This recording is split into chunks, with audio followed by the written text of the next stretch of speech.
Alright, let me introduce you to one of my favorite buttons that Guile has in this game. This button is stand heavy kick. Now, this button by itself is very boring, right? You just press heavy kick, Guile steps forward, and he kicks him in the face, right? 13 frame startup, meaning it's not something that they can react to, which most buttons are. It is pretty bad on whiff. A skilled player can typically whiff punish this on reaction. But you'll notice, because Guile steps forward so much, it's kind of hard to whiff. I'm just pressing the button. I'm not even trying to be subtle about it, right? And it's pretty hard for this button to even whiff in the first place. One of the most important parts about this button is that you can actually input it while holding backwards, right? So while this is useful for some combos where you can do like this into a super or into level 2 or something, doing it by itself without meter is actually still a very good button to use. And that comes from this little mini game that a lot of characters play in this game, where basically, even though this button is -4, Ken actually can't punish it with stand light punch.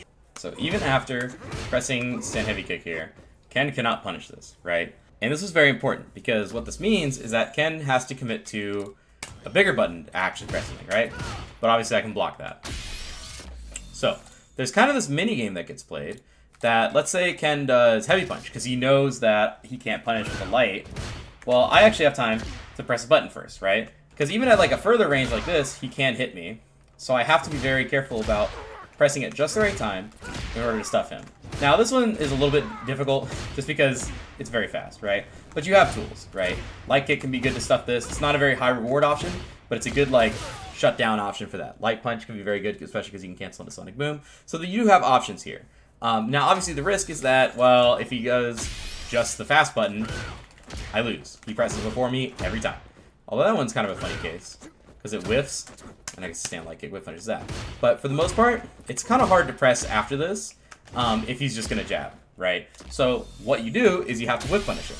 So from these further out ones, you can set up this minigame to do back heavy punch into sonic boom, and it sets up for a full conversion, which is kind of insane. But it's a very good option in order to actually whiff punish those lights, right? It basically auto times itself. You don't really have to do anything weird. So once you've established the minigame of, okay, so he either presses like a heavy punch or something and I stuff it, or a light kick, and then I get him with there. Now you have a little mini game of 50-50ing off that. Ken has other options. He could reversal if he wants to, but my favorite option is for him to do nothing. And the reason you want him to do nothing is because that lets you do things like this, where you throw a fireball. Now, I went from -4 to -3, but I'm in a better spacing, and Ken's closer to the corner, which this can be very good for pushing people away from the corner. It can be good for pushing them towards the corner in order for you to take advantage of that. But it also means a couple other things, right?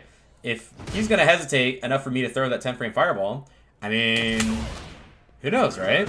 Dry rush could be good. Getting good at dry rush jab, understanding how to frame trap off that can be very good. Technically for Guile, it is better to do dry rush stand light kick, although if you're not super familiar with the character and charge timings, it can be very hard to do that because it's like an unnatural thing. Like with Guile, you want to be down backing, right? So jab makes sense, but doing a standing button like this is really weird, especially because you might accidentally get bazooka knee, and then now you're 0 and you don't really get any frame advantage. But once you've established this minigame, now you look like you have excellent footsies just because you got people hesitating, right? And once they're hesitating, then they're going to go back to the minigame. So you basically get a 3-way mix-up off of -4. And I just guessed right there. I'm not actually that good or anything. I didn't know he was going to do it. But you can just guess off these things, and you'll be alright. I'm so good at guessing. So if you are having trouble as Guile getting people to whiff, or starting your offense without just like, drive rush throw, or having to jump at them, or doing a random DI, this is a good way that is fundamental. This is core to how Street Fighter works. If you don't play Guile and you're watching this video, first off, I don't know why you're here. But second off, this is actually usable by other characters. Ken's have been doing it off of stand heavy punch for forever. And it's actually a little bit better for that, right? But this is a core button to make Guile work. In fact, if he doesn't have this button at a top level, I don't think Guile works very well. Like, he would be very, very reliant on drive rush. He'd be very, very reliant on jumping. And while those things are both good in this game, they're very risky. But heavy kick is a nice, conservative option that just doesn't cost anything. And on react, the best players in the world are actually able to hit confirm this into super. I mean, even some players that aren't necessarily the best are able to do that. I can't do it. I'm not like that. But you don't need that kind of flashy utility. All you need is to set up a mind game between do nothing, do the fast thing. But yeah. Hopefully, you're able to implement something like this in your game.